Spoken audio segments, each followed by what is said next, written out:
अब्दुल्ला गुल साहब, मैं आपकी जानिब आऊँगा सर। सबसे पहले तो ये है कि फ़ैसला जो कि कहीं ना कहीं अब लग ऐसे रहा है कि प्रेसिडेंट ट्रम्प ने खुद ज़्यादा ये जंग शुरू की, आगाज़ किया, और अब कहीं ना कहीं जो खुद ज़्यादा ही ऐलान कर चुके हैं कि ये जंग हम जीत चुके हैं।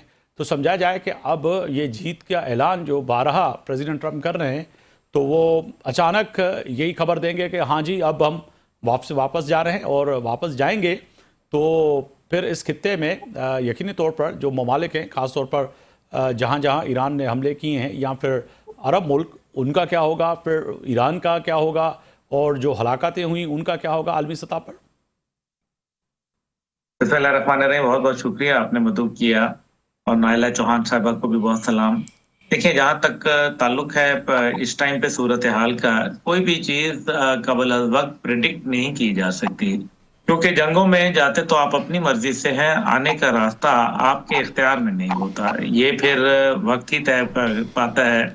जी। दूसरी जानिब जो है, इसके डायमेंशन सिर्फ अस्करियत की नौयत तक नहीं रहते, बल्कि ये फैल जाते हैं। इसमें डिप्लोमेसी भी इन्वॉल्व हो जाती है।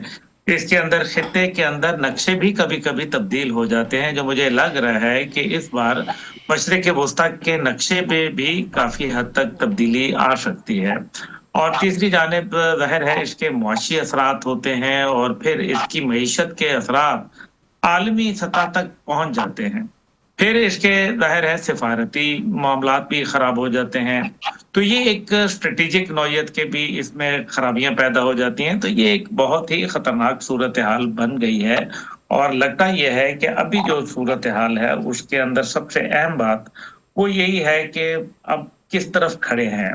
अगर तो एक तरफ तो ज़ाहिर है अमेरिका चाहता है कि ये जंग खत्म हो जाए, क्योंकि अभी तक जो अमेरिका ने अहदाफ जो कुछ भी उसने कहे थे, उनमें से वो किसी को भी हासिल करने में कामयाब नहीं हुआ। हम्म। दूसरी जानिब ईरान है, जो कि काफ़ी हद तक जो उसने मामलात रखे थे, वो अभी उसमें कामयाबी उसको मिल रही है। इसमें भी कोई शक व शुबा नहीं है।